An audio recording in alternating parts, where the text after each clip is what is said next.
Hello? I have placed 2 explosives inside of Rockville High School, okay? And if they fail to detonate, I'm just going to shoot every kid I see, okay?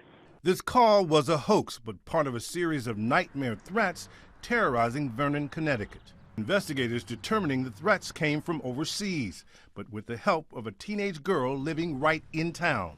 He was doing these threats with her knowledge and with some of her input. Both of them involved in a shadowy online global network called 764, which wants governments toppled and the world in chaos, but which also targets kids on social media and gaming platforms, befriending them before demanding violent and sexual content from them. They will encourage them sometimes to commit suicide. They will encourage them to do cutting. They will encourage them to harm their pets. They're using basically psychological warfare on children. That's right. They gain the trust, and then they continue to build that trust to the point where they have power and the ability to blackmail the child, basically. The girl thought the hoaxer was her boyfriend, and he convinced her to share pornography and create 764-related content, like this Barbie doll with the group's name written on its forehead. It was very difficult to process. I wanted to scream, "Not my child." ABC News agreed to alter the faces and voices of the parents of the teenage girl. Before it started, she was a child who was on the honor roll. She had a lot of friends, and then slowly that started to change.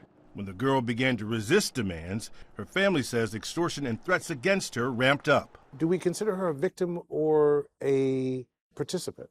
Depending on who you ask, the answer may be different. So you sometimes have victims who then become subjects themselves because they start to go out and perpetrate acts on behalf of the individual who victimized them. The FBI tells ABC News in an exclusive interview that it has more than 250 open investigations tied to the 764 network, reaching all 55 field offices across the nation. Nearly a dozen others have already been charged, including a young Arkansas man seen here being arrested on unrelated charges. Man, this guy's got some weird stuff in this car, bro. But now pleading guilty to plotting to murder a 14-year-old girl in a separate case when she stopped complying with his demands.